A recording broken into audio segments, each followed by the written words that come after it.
Hello दोस्तों, आज मैं आपको सुनाने जा रहा हूँ राज्य का उत्तराधिकारी की कहानी। एक राज्य में एक प्रकर्मी राजा का शासन था। उसकी कोई संतान नहीं थी। ढलती उम्र के कारण राज्य के भावी उत्तराधिकारी को लेकर वह अत्यंत चिंतित था। अनेक वैद्यों को दिखाने के बाद भी वह संतान सुख से वंचित ही रहा। अंततः उसने राज्य के ही किसी योग्य नए युवक को राज्य की बागडोर सौंप देने का निश्चय किया। भावी उत्तराधिकारी के चयन हेतु उसने योग्यता परीक्षा का आयोजन किया। इस हेतु एक शानदार महल का निर्माण करवाया गया। महल के दरवाजे पर गणित का एक समीकरण अंकित कर पूरे राज्य में घोषणा कर दी गई कि राज्य के सभी नवयुवक महल का दरवाजा खोलने आमंत्रित हैं। दरवाजे पर अंकित समीकरण हल कर दरवाजा खोलें। जो दरवाजा खोलने में सफल होगा उसे महल उपहार स्वरूप प्रदान किया ही जाएगा और साथ ही राज्य का उत्तराधिकारी भी घोषित कर दिया जाएगा। घोषणा के दिन से ही उस नवनिर्मित महल में 9 युवकों का तांता लग गया। सुबह से लेकर शाम तक नए युवक वहां आते और दरवाजे पर अंकित गणित के समीकरण को हल करने का प्रयास करते, किंतु आश्चर्य की बात थी कि कोई भी उसे हल नहीं कर पा रहा था। कई उसे लिखकर या याद करके जाते और घर पर उसका हल निकालने का हर संभव प्रयास करते, किंतु फिर भी असफल रहते। कई दिन बीत गए। राज्य के बड़े से बड़े गणितज्ञ भी उस समीकरण का हल निकाल पाने में असमर्थ रहे। तब राजा ने दूसरे राज्य के गणितज्ञों को आमंत्रित किया। दूसरे राज्य के गणितज्ञ आए और गणित का वह समीकरण हल करने लगे। जैसे जैसे दिन ढलता गया, एक एक करके गणितज्ञ वहां से जाते गए। अंत में मात्र 3 लोग शेष बचे।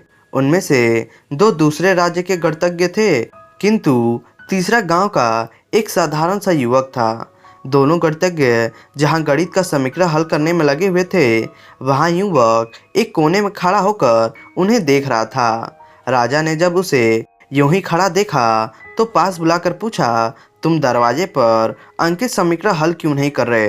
युवक बोला, महाराज, मैं तो बस यूं ही इन नामी गिरामी गणितज्ञ को देखने आया हूँ। ये अपने राज्य के इतने बड़े गणितज्ञ हैं, इन्हें समीकरण हल करने दीजिए। यदि इन्होंने हल निकाल लिया तो राज्य के उत्तराधिकारी बन जाएंगे। इससे बड़ी खुशी की बात और क्या होगी। यदि ये समीकरण हल नहीं कर पाए तब मैं कोशिश करके देखूंगा। इतना कहकर युवक एक कोने में बैठकर गणितज्ञ को देखने लगा। पूरा दिन निकल गया और शाम घिर आई, किंतु दोनों गणितज्ञ समीकरण हल नहीं कर पाए। उनके मस्तिष्क में पूरे दिन मात्र एक ही प्रश्न घूम रहा था कि आखिर इस समीकरण में ऐसा भी क्या है, कैसे ये हल होगा, कैसे महल का ये दरवाज़ा खुलेगा। पूरा प्रयास करने के बाद भी वे समीकरण हल नहीं कर पाए।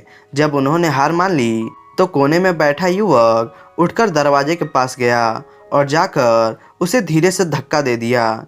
जैसे ही उसने दरवाजे को धक्का दिया, दरवाज़ा खुल गया। दरवाज़ा खुलते ही लोग उससे पूछने लगे कि तुमने ऐसा क्या किया कि महल का दरवाज़ा खुल गया? युवक बोला, जब मैं बैठकर सबको गणित का समीकरण हल करते देख रहा था तो मेरे दिमाग में विचार आया कि हो सकता है कि दरवाज़ा खोलने का कोई समीकरण ही ना हो। इसलिए मैं गया और सबसे पहले जाकर दरवाजे को धक्का दे दिया। दरवाज़ा खुल गया। दरवाज़ा खोलने का कोई समीकरण था ही नहीं। उसका उत्तर वहाँ उपस्थित राजा ने भी सुना और बहुत प्रसन्न हुआ। उसने युवक को वह महल भी दिया और राज्य का भावी उत्तराधिकारी भी घोषित किया।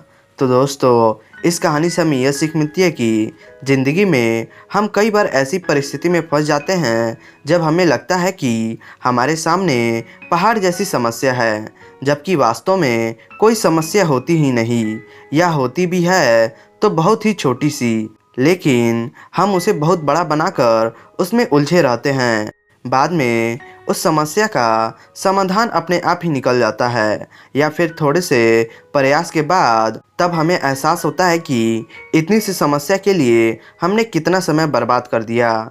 समस्या सामने आने पर विचलित ना हो, शांति से सोचें और फिर समाधान करने का प्रयास करें।